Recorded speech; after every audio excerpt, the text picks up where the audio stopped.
First responders, thank you for all that you do. I'm Garrett Martin of the Alberta First Responder Mortgage Program, a program I put together myself. After spending 8.5 years in law enforcement, I got my mortgage broker's license, and now I'm a proud sponsor of the Alberta First Responder Association and doing mortgages for first responders. No matter where you are in Canada, reach out. We're talking exclusive rate discounts, cashback offers, and guidance from someone who's been in your boots. I know the demands of the job, and I know how to make homeownership easier. Whether you're buying, renewing, or refinancing, I'll compare top lenders from across Canada to save you money. So visit GarrettMartinMortgages.com or text me at 403-915-1025 and let's get to work for you. Thank you for your service.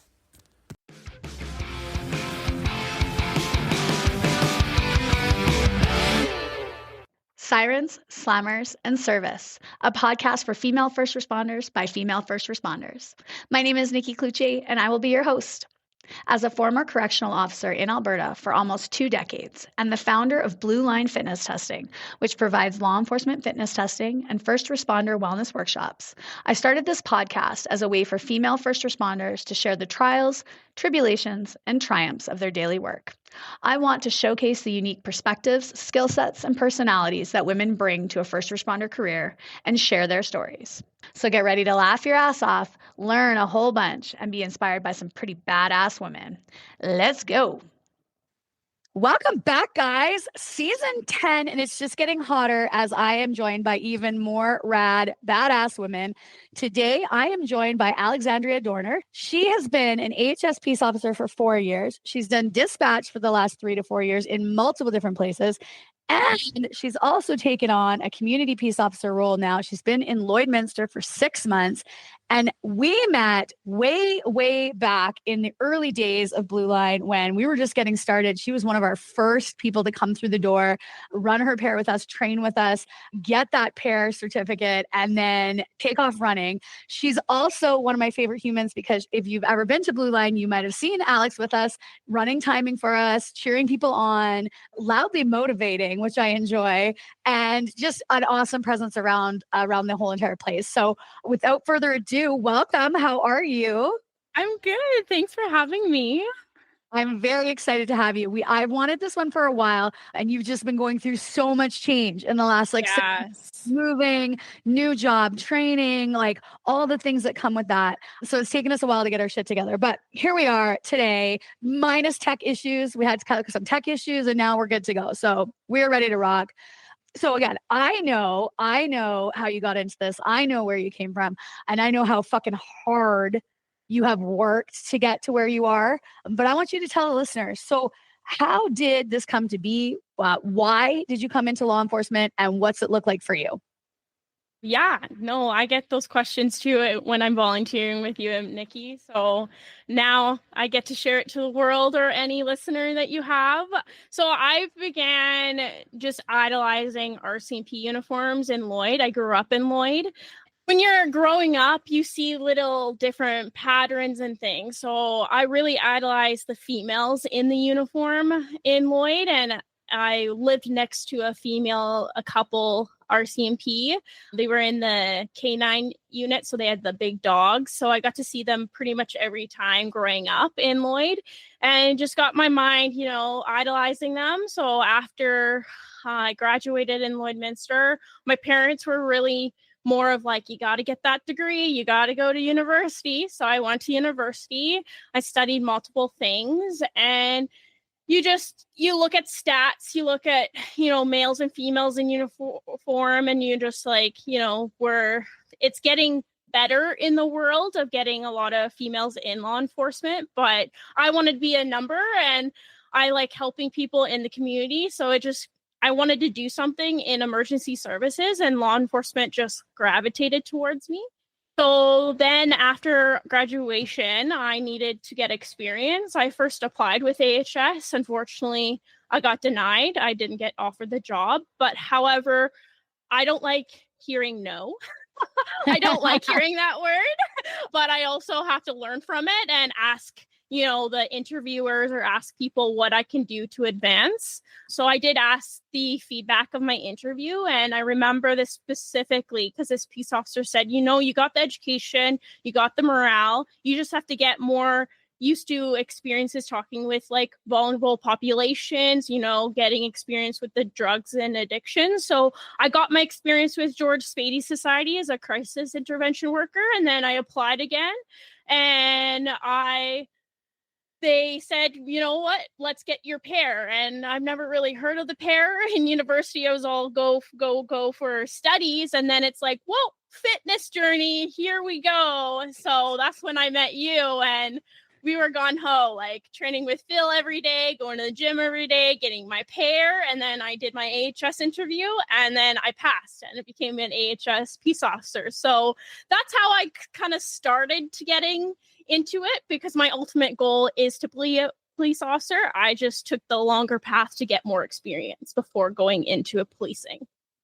Yes, absolutely love that. I think that is one thing, you know, sometimes people rush into, you know, straight into police without actually kind of experiencing the other side of law enforcement. And it can be a big shock if you didn't do any law enforcement before, if you just kind of jumped into it. It is a job. There are interesting things that you will see. And if it's the first go around and you're already a police officer, you're already under like that extra scrutiny, right? Whereas if you're kind of working your way up through the ranks, you're working from, you know, that community peace officer, you know, the security based kind of you start to see things, and then you can add those building blocks on and just keep adding to your training, adding to your skill set, adding to your tool belt of, you know, things that you know how to do and situations. Because I feel like every time you come to a situation, the first time you've dealt with a situation, it's a fucking shit show. No matter what, no matter what fucking happens, no matter what you were trained, it's a fucking shit show every single time. The first time you deal with, say, whatever, you know, somebody in your face or somebody refusing to do something, it's always a shit show. But then you learn as you go through those situations, you learn like, okay, that did not work. This did work. Oh, this is my style. That's their style. So I think it is really important to have that experience and to build on what you're starting with as like a base kind of level. And I just want to jump back to your fitness journey, because I really do want to give you props. Like Alex came in, massively failed the first fair, massively failed it. Looked at me and was like, what the fuck was that? And I was like, yes, it's really fucking hard. And she's like, I don't think it was going to be that fucking hard. Which is what like literally everybody says. Now you know this because you're in testing, right? Everybody goes, I didn't think it was going to be that fucking hard. And so it was a bit of a reality check for you. But again, the kudos goes to you didn't walk away. You didn't go, oh, poor me, I can't do it. I guess I'm not going to get that job. You didn't go, oh, I don't really want to do the work. I don't really want to do the training. I don't really want to do the gym sessions. You went fucking whole hog, all in. Let's fucking go, which is my attitude 100%. But you did, and you committed and you worked your fucking ass off. I know you and I worked on that push-pull machine. You and Phil did some major cardio and strength work. We fucking worked on that goddamn 5-foot jump. So if you guys don't know Alexandria, she is short like me. She's a itty bitty, teeny little legs. We just don't fucking jump. Jumping is not our forte. It's not our strength. But you worked on it, and you practice and you practice and you practice and you practice, and you fucking got it. And it was like, I still to this day remember when you got it, and I was like crying. I was so proud of you. Seeing like that whole journey of like living in being totally fucked, and then being like, nope, I'm not giving up. I am fucking committed. And I think it took you like a good 6 months, didn't it? Like to get through the whole entire thing and get to the pass. Oh, yeah, absolutely. Because I remember 3 months just like working with Phil 3 times a day and working with you 2 times or 1 times a week. And then just like killing it in the gym. Like I worked with you guys, but also went to the gym and dedicated to the gym with my cardio. So 3 months in, like 3 months every day, you know, with 1 day of rest. It was hard in the first beginning, but when you get into that like balance and routine, you can do it. It's all about mind and muscle, and if you can have the will and drive to do it, you can do it. Yeah, I totally agree with that.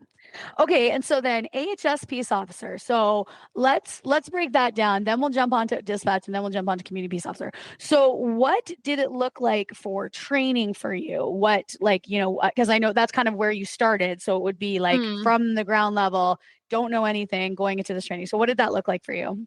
Yeah, so it was around the times when the provincial government changed from like CPO2s to CPO1s. So CPOIP, the 6-week training program, was instilled with AHS. And I was in class 3, so in the beginning of CPOIP. And so after you get your interview, you get a manager and you get your zone and your hospital, and then you get your training and you go to a facility. Back then, AHS didn't have this beautiful facility that we do now. It was in a shitty elementary school. Our class is big, but because the perks of being a female, we had a small size as female, so we got being able to change in the change room, use the washrooms, and I remember all the guys just like piling up on top of each other trying to change in a reasonable time. It was a disaster, but it was a fun part. That training really like shown that I could do it, like my mental physical well-being, like training with you and then going to CPOIP and running around, almost passing out, fighting your potential coworkers, learning tactics, communications, really like toughened me up in the sense of like my mental, like I can do this, like I can actually do this, so it just boosted my confidence. So you go there for 6 weeks. After your 6 weeks, you graduate. You get your CPOIP certificate, and that is golden in the peace officer world. Once you get that certificate, you can pretty much apply anywhere, and you're in a higher level of experience-wise because employers don't have to pay for your training, right? So that was really great. And then I started AHS peace officer and went into the site that I got approved in. As you're moving through training, it's like you have to be able to do this, you have to be able to do this, written tests, physical, like physical skills and things like that. Was there anything that you like particularly struggled with, or was there anything that you were like, this is fucking easy, I got this? Because of my like security experience beforehand, like the handcuffing and the tactical training were a little bit easier because, you get the basic skills when you're like a paladin security guard. However, like the written exams, I hate exams. I get anxiety from them. Like it's no tomorrow. Like I hate exams. Funny enough, I went through 6 years of university. So I hated that part too. So exams are not like my favorite thing. So I think like going into it and like struggling with my anxiety of like, I want to do good, but I don't want to fail really got to me, but I made it through. I passed my exams, right? So that kind of really struggled with, but it's a growing thing, right? No one likes exams. You just go in and do your best and then you come out of it. I've learned really much of like a pass is a pass. Like doesn't matter if you get 90s or 80s, like a pass is a pass. Let's keep going. And that kind of really taught me to be like, woohoo, great, 65, let's pass. Let's go on to the next one. Yep. Yeah, honestly, sometimes it is. Sometimes you're just like, I survived that. So there was no thriving, but I survived it. Yeah, some moments we would be out of class and walking to our cars. We were like, that was a shit day of training, but we survived. And that's kind of the mentality too when you're fighting like a patient in the hospital or something shit happens in the hospitals or wherever you are. It's like, you know what? It didn't go down as what we planned, but we survived. We dealt with the problem and we moved on, right? So yeah, absolutely. Yeah, that's definitely a thing. You have to kind of have that attitude of like, yeah, it wasn't pretty, but we got it done and now we're moving on. Yeah. So when you finished training, like when you applied, did you say, I'm applying to be a peace officer at this hospital or this location? And so then when you are done training, it's like, okay, you applied to be a peace officer at University Hospital or Royal Alec or Sturgeon or wherever. For our listeners, these are hospitals in the Edmonton area. And then that's where you go? Or can they just like put everybody through training and then be like, now you're going to work at this hospital or this place? No, so when you apply, you know exactly the zone that you are working at and what hospital. So when I applied, it was the new North Hub on Fort Road there. So it was a swing shift. So it was 12 to 12. I had a rotation and we just worked there. Once you're in AHS and you work for a site and you network a little bit more and pass your probation, then you can apply internally to go to different hospitals, and that's what I did. So I didn't feel like that site was fit to my expectations and what I wanted out of my career. I needed a faster pace hospital, so I went to the Northeast, and Northeast gave me really great experiences in situations of dealing with things on your own as an officer with a paladin guard or a guard now. And then I was like, you know what? I need more. I'm always looking for the best next things because I know I have limited time to the organizations, right? So I want to get my skill set. I want to work there for a little bit and then jump to another skill set. And what I wanted was to go to the Royal Alex, the bigger hospitals, to work with a team, right? Because I finalized working by myself, learning the hospital by myself, working with a paladin guard, but I wanted to experience more call volumes, more running around, more fighting, more communication with teams and all that fun stuff. So then I applied again and internally, and I got a position with the Royal Alex, and I worked there for a year and a half before I decided to move on to my dispatching. So that's kind of how I navigated it. But each hospital and each site, each zone will teach you many different things. You just have to know what you want out of your career. Yes. Yeah. I agree with that. It's, if you feel like you're stuck in where you're at, it may just be that you need to pivot to a different location or a different shift or a different unit or a different partner. Like there is, we can get really, like, again, like we said at the beginning, we can get really kind of stuck in our ways. And it's just like, sometimes it just takes a fresh perspective on a different shift or in a different building or with a different person. And your whole entire job changes. Your whole entire outlook on the job changes. You're able to kind of find, new things that you want to learn again. You get re-energized and you're kind of back in that flow that you want to be. So yeah, I completely understand. And I get that. Yeah, I always tell people, like, even with my dad passing advice to me before he passed away, he said, the day that you wake up in the morning and don't want to go to work or feel lazy and you don't want to, get changed for work is the day you need to find a different position or a different career. And I've taken that in my career and I've been excelling so far, which I think I am, and just moving up in the world to my final goal. So that's how I navigated that in HS, is like, sometimes I didn't want to wake up to work because I'm sitting and, I'm not getting the skills that I wanted. Right. Mm-hmm. Yeah. Yeah. And so let's break it down. What does a day in the life of an AHS peace officer look like? So we're working at the Royal Alec. What's the shift schedule look like? What's the rotation look like? And then what do we do during the day?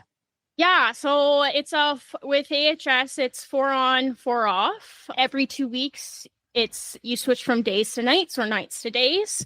And it's 12 hours and you are pretty much on shift at the hospital and you're responding to calls. So AHS Protective Services has their own dispatch, and they get calls from nursing staff, public, even like calls from police asking for assistance.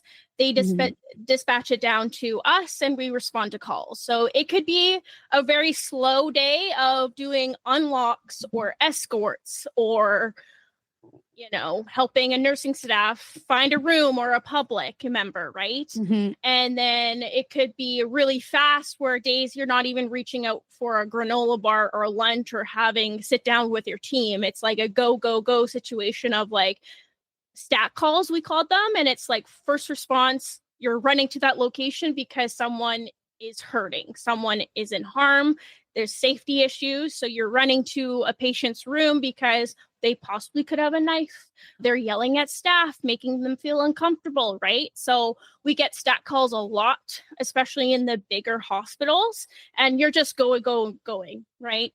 Mm-hmm. Sometimes you have to use your communication of de-escalating to maybe possibly arresting for trespass to maybe form 10ing someone because they unfortunately want to kill themselves, right? So that is the day of the life of a AHS peace officer at the Royal Alex, is you never know what type of calls you're getting and you never know what day it's going to be. If it's a day that you go home and empty your lunch kit and you ate all your food to the day that, oh, I have supper now.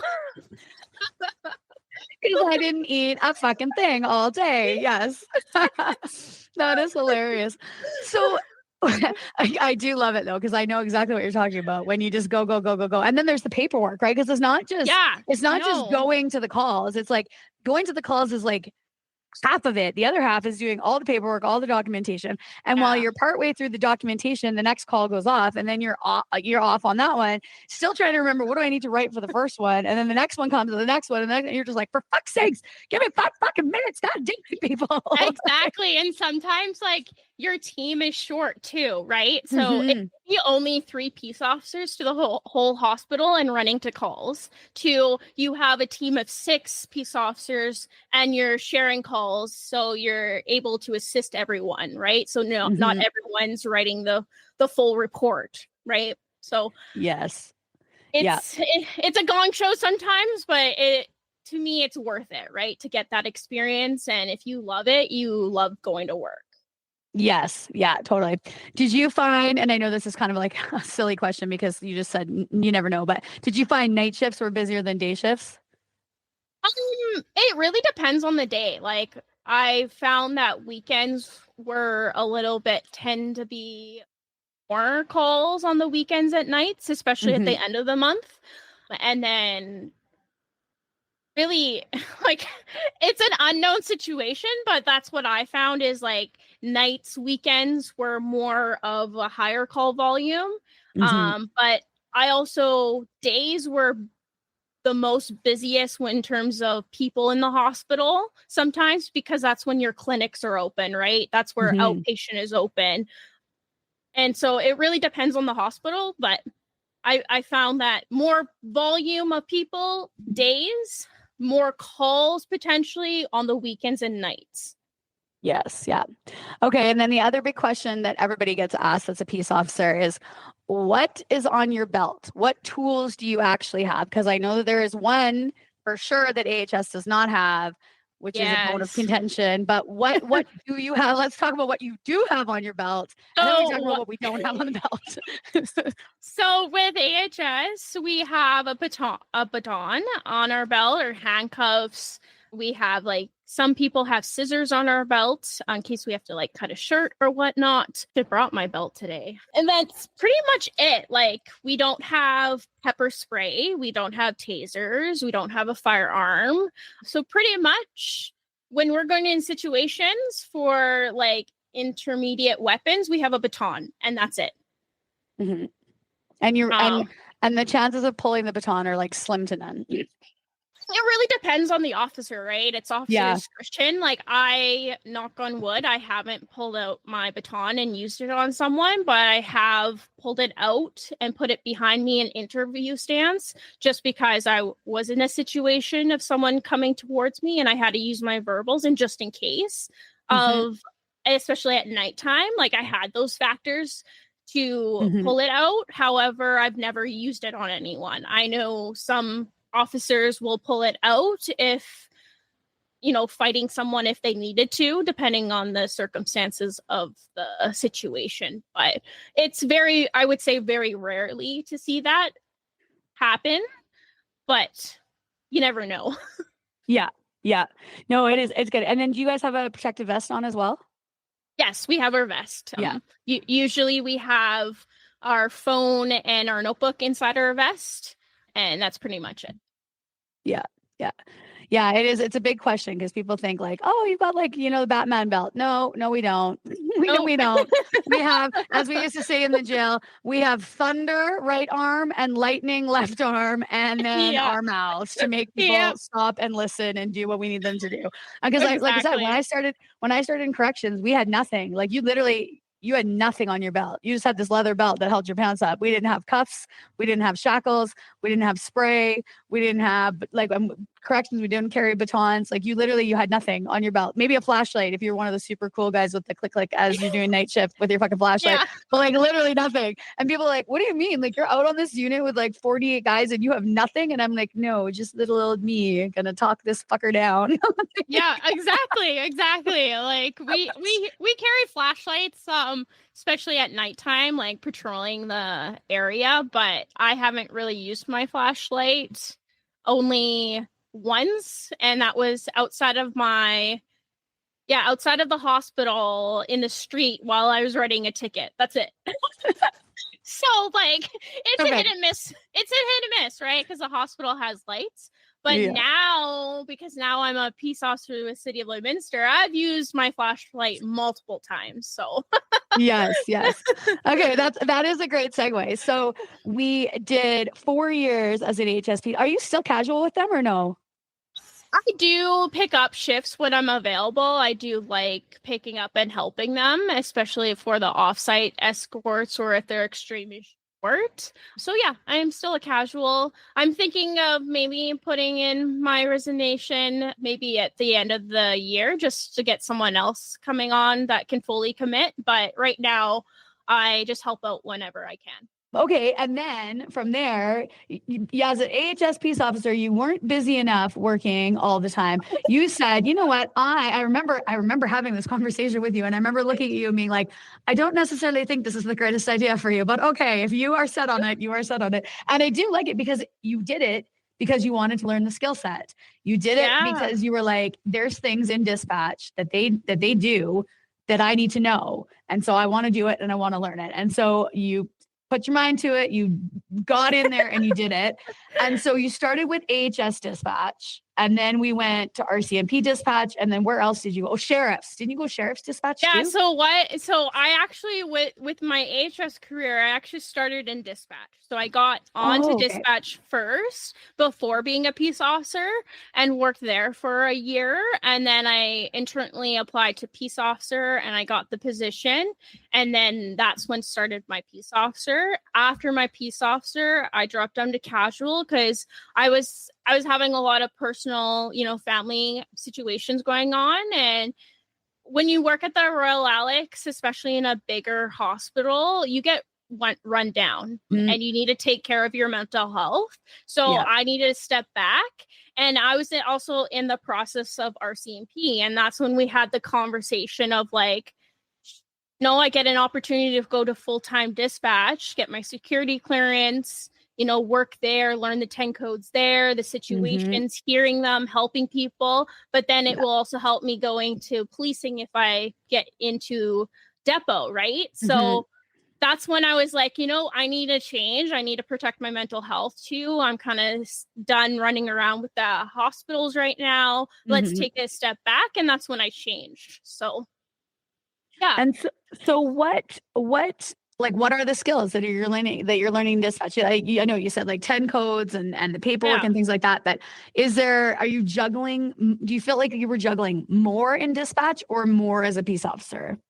Oh, that's a hard question, Nikki. I think it was a balance. It's different perspective, right? Like in dispatch, you're staring at a computer, right? You're listening to calls and you're picking up 911s, right? And you're helping the other person, being that first responder in that situation, right? So you get to really learn different questions to ask when you're not in a situation, right? When you're going to a situation to a hospital, you're seeing it, right? You're seeing it. You're seeing what's going on. You have visual cues of the person telling you things. When you're hearing it, you only have pretty much your hearing to determine what's going on, and also asking different questions that you would standing in front of them, right? And seeing them. So what I really got out of dispatch, and I still am a casual dispatcher, is really learning the type of situations that I could potentially be responding to as a police officer. The 10 codes too are a big thing. Learning the policy is just being more integrated in the organization that I hope to work in the future. And then networking is a big thing too. But that's pretty much it. With the peace officer, you're just learning different skills, right? You're learning how to navigate it. But it really, what I love about being a peace officer and a dispatcher is that it gives you multiple skill sets, right? It's a humbling experience because now when I'm on the floor or on the road, I know what they're going through. So it's like we're all in a team, right? We're not like one better than the other. We're all a team. Dispatches are our lifeline, and we are theirs, right? When we're on the floor. So we help each other out. And I find that because I have been there and I work up there and I know what they're going through, I can connect with them and build that bond.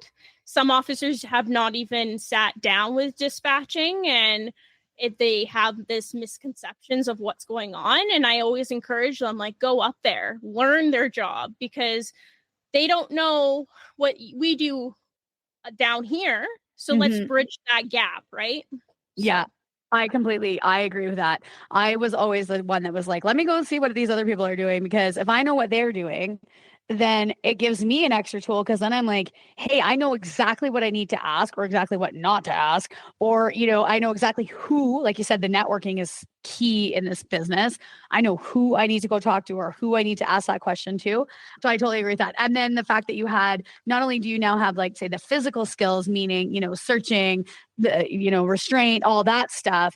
But then now you also have the background of it, of like, I know exactly why these decisions are being made. I know this is why that they're calling this out. I know this is what's happening when this happens. And yeah, it is very, I will say it is very humbling. I remember, people would be like, oh my God, when I was working in Central, like, oh my God, Central, what are you doing in there? You guys are just fucking picking your ass. I'm standing at the store for 5 minutes, like, fucking open the door. Right. I remember thinking this before I went into Central, and then working in Central and being like, motherfuckers, there's 100 screens in here and I'm watching 100 different fucking people. So sorry if you had to stand at the door for 30 fucking seconds, calm your tits, you'll be fine. Meanwhile, I'm watching, this con do something stupid, and I'm trying to make sure that the CO knows that this con is doing something stupid. Like, yeah, you standing at the door, officer guy, with nobody around you, just waiting to go down for lunch, you're my least priority, not gonna lie. Yeah. And like in dispatch, some organizations have, like, most of them organizations have like specific questions to ask in a call, and knowing what they are going through on the floor, on the road, responding to them. I have that level of experience of like, hey, let's add this question to this call. Let's add this question. And I can kind of relate a little bit more and ask more questions that maybe a dispatcher that doesn't have floor experience don't even think about, right? Yeah. Yeah, absolutely. So then we decide we want another challenge. We want to just push the envelope a little bit further. So then we had another conversation. Should we do this? Should we take on this community peace officer role? Go back to Lloydminster, where you had left the 4 or 5, 6 years before, right? Are we going to go back to where we grew up and do this now as a community peace officer? And you made the decision. You were going to do it. You passed the pair again. Fucking worked your butt off again, right? Passed the pair again. And off you went 6 months ago. And so you had your CPOIP certificate, the golden ticket, which allowed you to apply to these positions. If you don't have the CPOIP, you cannot apply to these community peace officer positions. You have to have it, or you have to find an agency that will pay for you to go.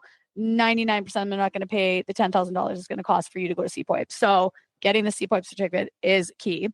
But yet you had it, you applied, interviewed great as per usual, got the job. What has it been like now for the last 6 months?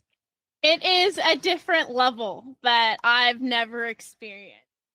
It's more similar to law enforcement, rather a security position. And this is my opinion. I felt like I wanted more law enforcement with AHS.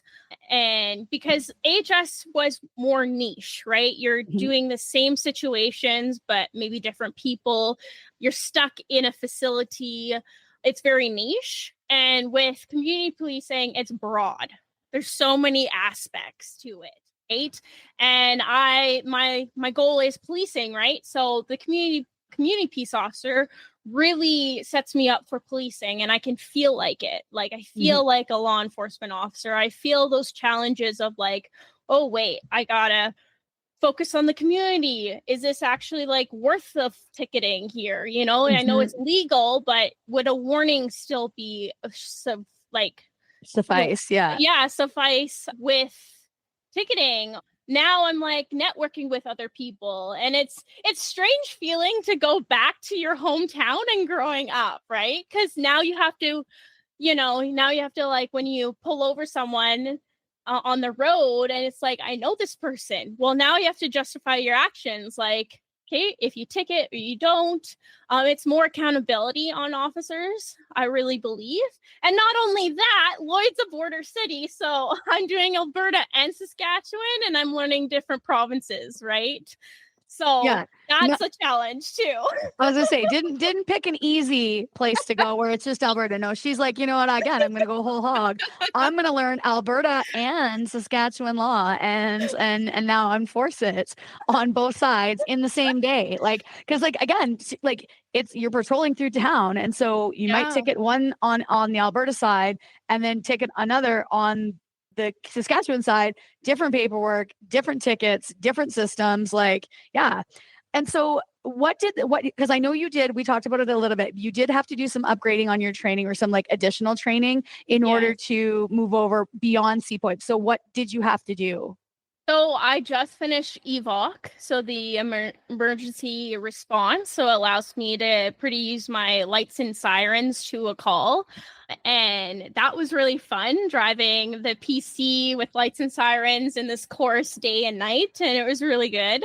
So I didn't have that with AHS, and I great opportunity to get it. I was privileged to go to it. And then radar and laser, in order to ticket with speed, you have to have those courses, and I don't have it yet, but potentially in the next year or so, I will receive that so I can start ticketing with speeding. Awesome. Yes.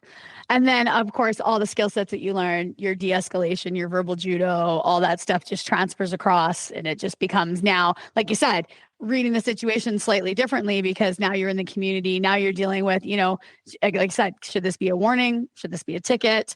Is this beneficial to this person, or is this going to be super detrimental to the community? So, yeah. And so what does the shift rotation look like for this position now? So it's a little different right now. It's 7 to 7 or 8 to 7. So you either some days that you work 11s or some days that you work 12 hours. It's a different rotation. It's like a 5-day on, 5-day off, and a 3-day on, 3-day off, 4-day on, 4-day off. It's a multi-rotational. I don't know what it's called, but some days I have 5 days off. Some days I have 3 days off. So it's a little different, but we don't work evenings in Lloyd as of yet. However, we're trying to change that to help the community out a little bit, because we're getting a lot of more complaints at nighttime, but we only have 4 peace officers. So it's hard what we can do right now. So hopefully in the next 2 years or 3 years, we can boost the program up and have a 4 on, 4 off rotation and work days and evenings. Yeah, it is. I think that's hard too, because it's not like that municipality, that's their schedule. So the next Cold Lake schedule is going to be different. Grand Prairie schedule is going to be different. Every community does their own kind of thing, which I think is another challenge too. And I always go to and you get to go this year, maybe your municipality will send you, the Alberta Association of Community Peace Officers Conference. It's in February every year. This year I get to be a speaker, which I'm pretty freaking excited about.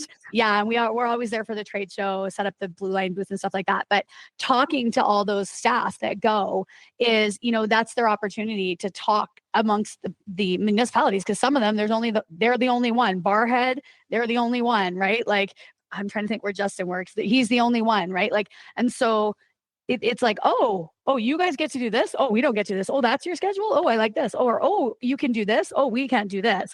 Because the municipality, like the mayor or the council or whatever from where you're living, they're making the decisions that are then trickling down to your level, right? And so each municipality is going to be different.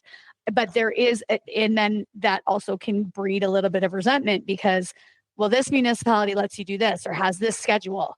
This municipality lets you do this or has this schedule. This municipality doesn't let you have fucking anything. And now you're feeling like, we're in the shitty municipality, but maybe your pay is better, right? And so there's always those like differences that people are like, oh, well, this one or this one or this one. It's like, well, yeah, but it is what it is. And if you don't like it, switch agencies, switch municipalities, right? Find a different place. Mm-hmm. You've got the CPOIP certificate. There is that opportunity to move locations. Or again, if your family situation changes, we get a lot of that at Blue Line, people coming to run their pair. I'm like, I just saw you like 8 months ago. Like, what's going on? It's like, oh, my fucking wife got pregnant. We got to go, and we need to be closer to the city. Yeah. Or, my mom's sick. I need to be closer to my mom. So I'm going to change and move to this municipality. So it is good because there is that flexibility.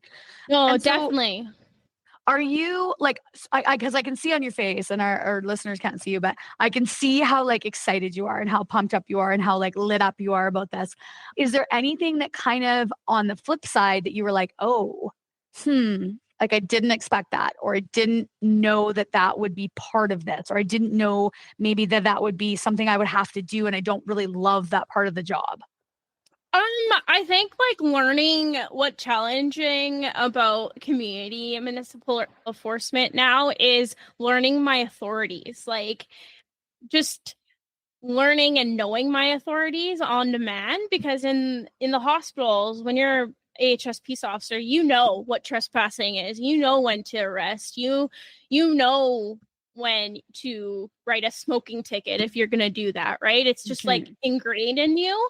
However, dealing with, multiple legal things that you can enforce, and knowing like, what you have to do at a traffic stop, like traffic stops, I've never touched, right? AHS doesn't have the TSA Act. So we never really did traffic stops in AHS. So that was really new.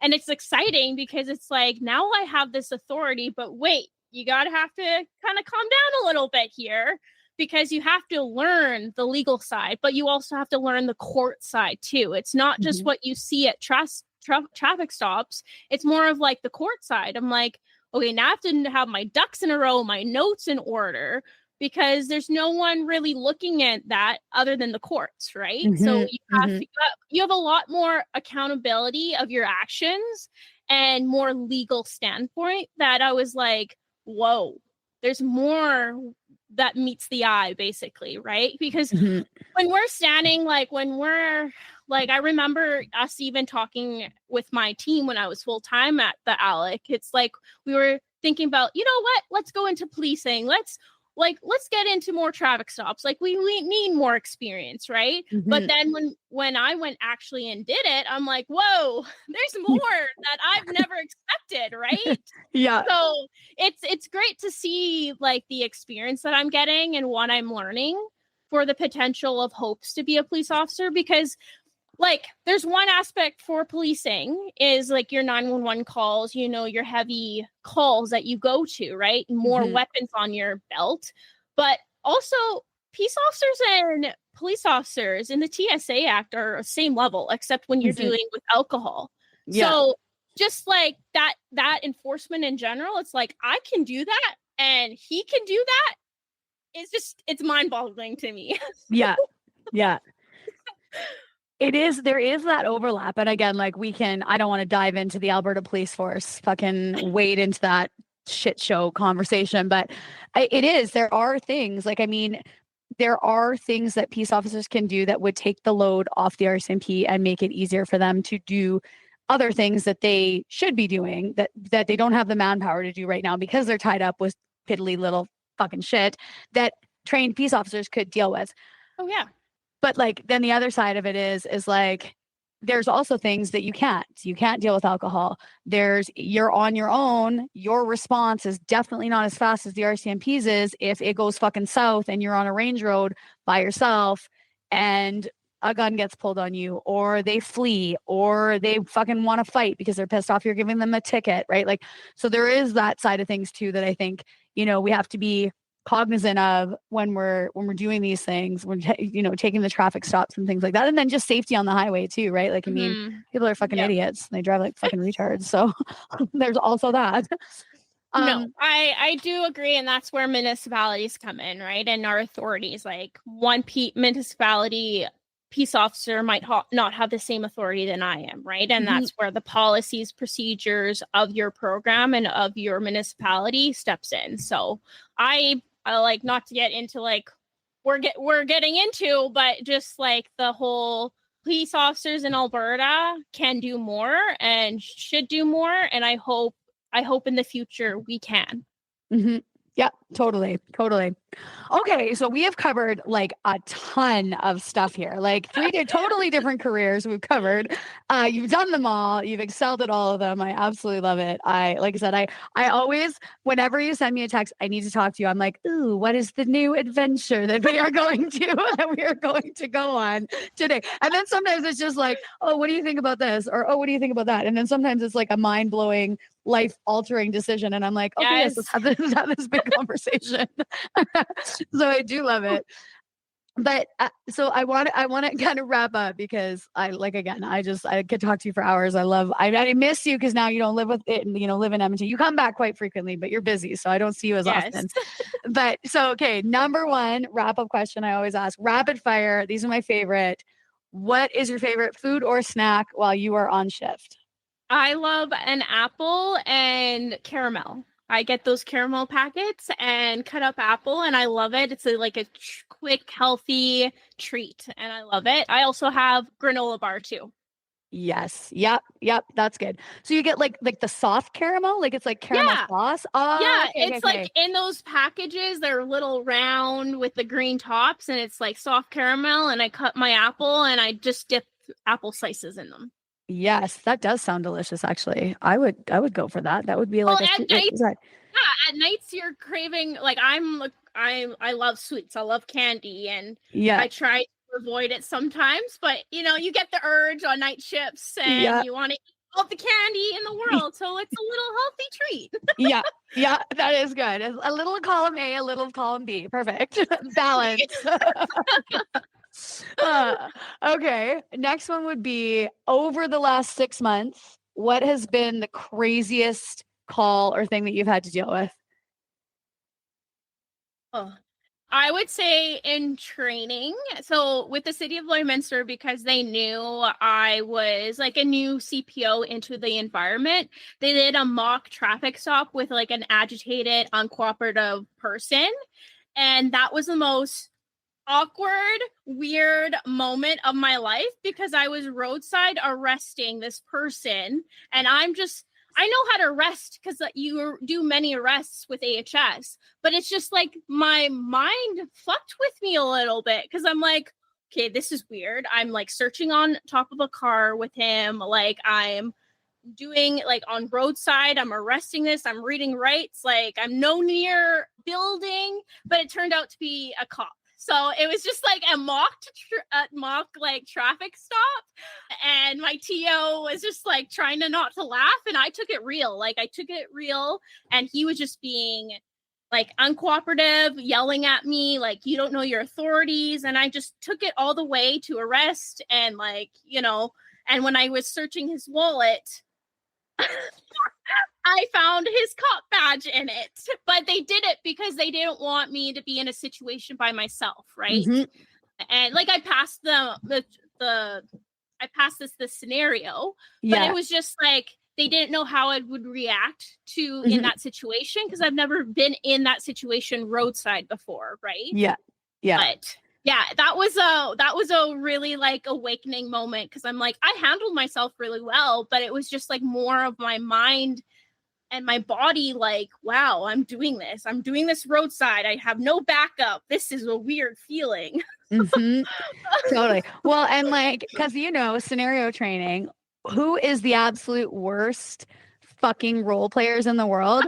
Other fucking law enforcement first responders. Like, if you want the toughest, most fucking absolutely will never happen in your entire career scenario, fucking put a first responder as the person, the victim, or the perpetrator, the whatever, because no matter what, they will take because I did scenario training. I very specific. You are a blah, blah, blah, blah, blah, blah, blah, blah, blah. Yeah. This is your fucking problem. You are mad because your visit got canceled.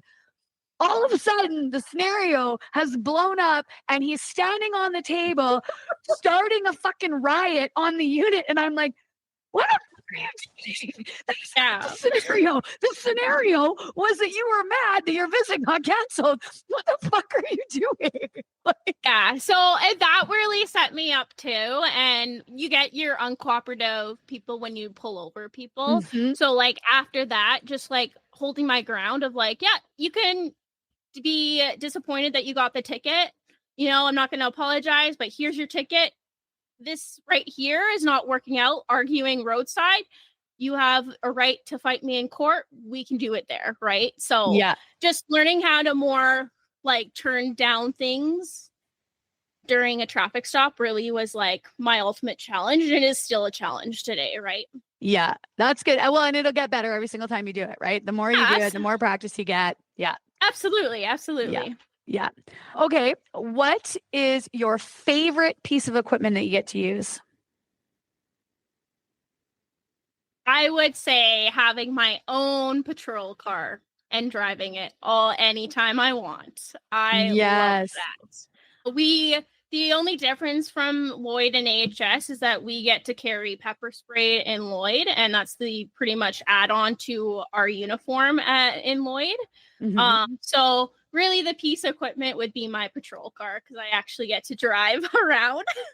Yeah, it is. I mean, I've heard from like lots of peace officers, that's their favorite piece too. They've got a sweet setup. They've got a truck that was built for them or has all the things that they want in it and they love it. So, and I mean, really it becomes, like you said, your office on wheels. So you better love it and you better enjoy it and it better be set up the way you need it to be. So yeah. It'll be fun using the lights and sirens. Yeah, now especially your EVOC trained, you're good to go. That's awesome. Okay, last one. What is a piece of advice that you would give to somebody that's looking to get into the career, any of the careers that you've done? I would say don't quit. You're going to have no's. You're going to say not yet, but maybe in a few years. And really like emotional because you want the job now and it's not your time yet. Everything happens for a reason. Don't quit. If this is the career that you've researched, you learn about, and you want, it's yours. You just have to do what's best for you. Absolutely. I 100% agree with that because you are going to get beat down. You are going to get told no. You are going to not get the promotion. You are going to not get the spot. You are not going to, get told, no, your interview was shit and we're not hiring you. It's like, there's going to be those setbacks. And if you really want it, fucking grind for it, hustle for it, do the work for it. And it is achievable. Like, I mean, again, you're a case in point, right? It's if you hustle, you grind and you work hard enough, anything can be yours. So absolutely love that piece of advice. Well, it has been fantastic treat chatting with you this afternoon. Again, I've learned new things about you. Like this is what I love about this podcast is even though I have my friends on the podcast, I'm like, oh my God, I didn't know that. Oh my God, I didn't know that. So I've learned new things, which I love. And it's been a treat and we've had some fun and we've had some laughs. Is there any last words you want to give to our listeners?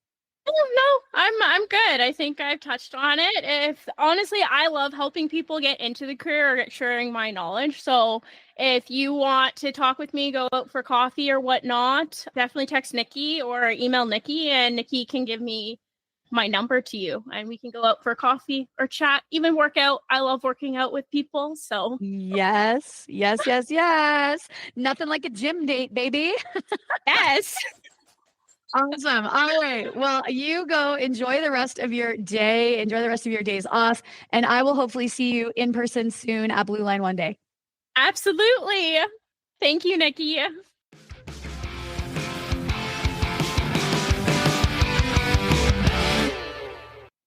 Well, that's it for today, folks. Thanks so much for tuning in, listening, giving me your time, your energy, and your attention. I completely appreciate it.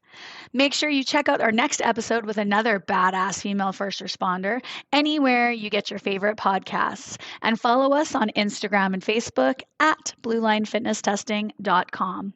I hope you stay safe, keep your head on a swivel, and watch your six.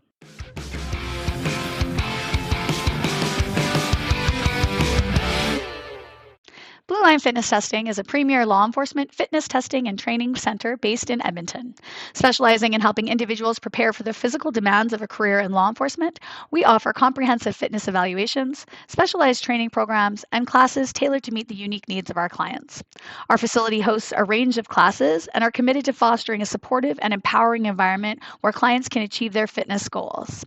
Our team includes experienced trainers who bring specialized expertise in law enforcement, self-defense, personal training, and rehabilitation.